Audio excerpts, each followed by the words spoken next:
No mundo da programação, nomenclatura é o que não falta. Tem DevOps, Back-end, Front-end, DevOpsSec, enfim, tem uma infinidade de nomenclatura que é para deixar a vida do Tech Recruiter sempre mais fácil, né? E aposto que em uma dessas vagas que você mexeu ou que você vai mexer, você vai encontrar uma sigla chamada BFF. BFF é uma sigla para Back-end for Front-end. E é disso que a gente vai falar no vídeo de hoje.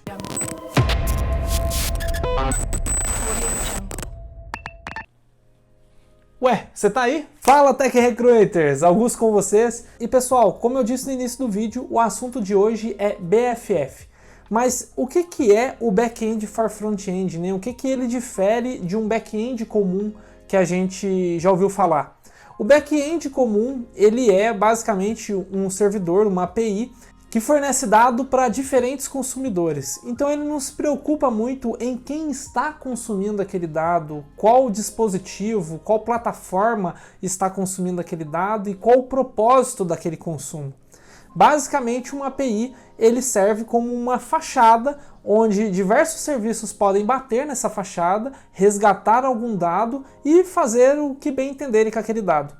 Quando nós estamos falando de Back-end for Front-end, nós estamos falando de uma API que é construída e pensada especificamente para fornecer dados para um determinado recurso.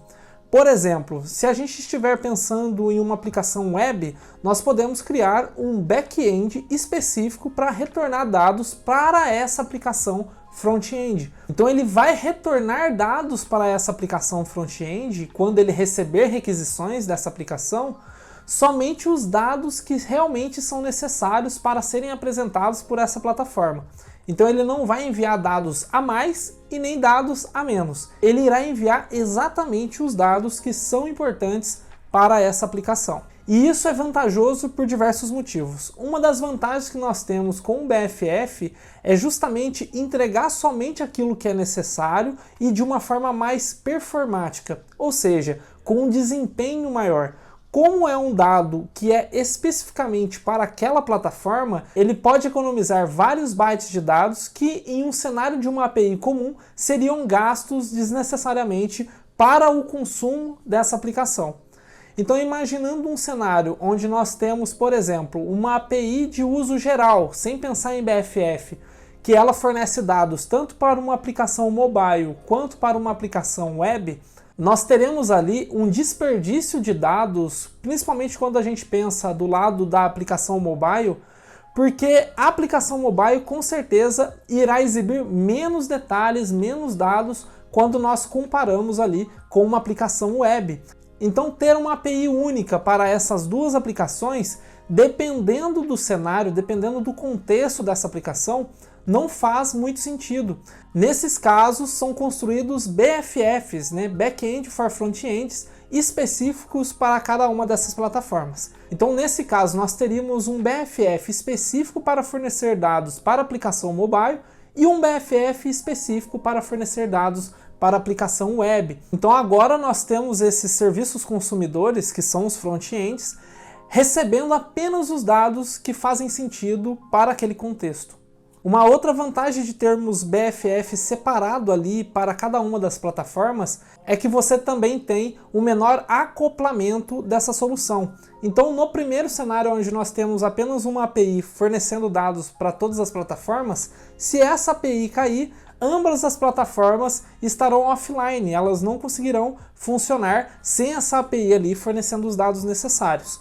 Já utilizando o BFF, se um desses servidores cair, por exemplo, o servidor mobile, a aplicação web ainda continuará ativa. Isso também é uma vantagem quando nós comparamos com o modelo tradicional de API. Uma terceira vantagem do BFF é que ele dá mais autonomia para o time ali que é responsável pela aplicação que vai consumir esses dados. Então, imaginando o nosso exemplo da aplicação web e da aplicação mobile, nós temos ali um time que vai cuidar da aplicação mobile, então é um time de especialistas em desenvolvimento móvel, onde eles irão ali compreender linguagens de programação que são necessárias para a construção de aplicações mobile, e você vai ter também especialistas na construção de aplicações web. Com isso, nós teríamos ali dois times trabalhando simultaneamente.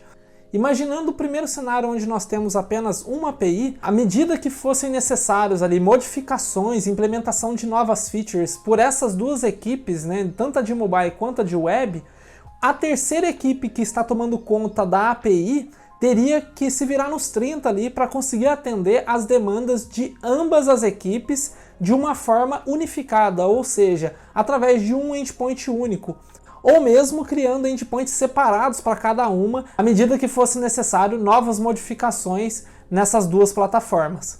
Então perceba que o trabalho também acaba se tornando mais difícil quando você tem apenas uma API fornecendo dados para as duas plataformas. Já no cenário do BFF, nós teríamos ali um total de 4 equipes, sendo que 2 equipes seriam responsáveis ali pela parte do BFF em si, ou seja, da construção do servidor e fornecimento de dados para as plataformas específicas, e essas outras equipes que irão receber esses dados, no caso ali a equipe de mobile e a equipe de web, elas teriam mais autonomia para chegar nessa pessoa que toma conta do servidor específico para fornecer dados para eles, para solicitar novos dados e implementações de novas features. Com isso, nós temos uma maior liberdade desses dois times conseguirem evoluir as suas soluções, uma vez que nós não temos mais aquele impedimento de ter apenas uma equipe na API atendendo outras 2 equipes simultaneamente. Mas o conceito de BFF é basicamente esse: você ter um servidor específico para fornecer dados específicos para uma aplicação consumir. Nem dados a mais, nem dados a menos.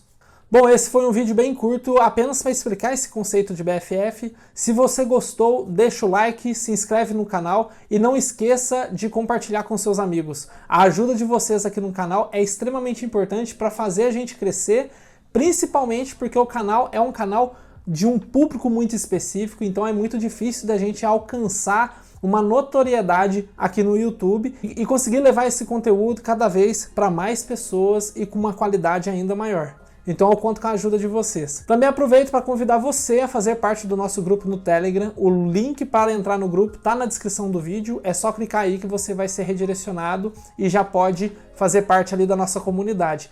Se você tiver qualquer dúvida, deixa nos comentários se achou alguma coisa interessante. Interage aqui com a gente, que é bem legal. Eu gosto bastante de interagir com vocês, responder dúvidas e poder ajudar cada vez mais a comunidade. Então é isso, e lembrando mais uma vez que eu não vou sossegar até que você atinja o próximo nível. Até mais!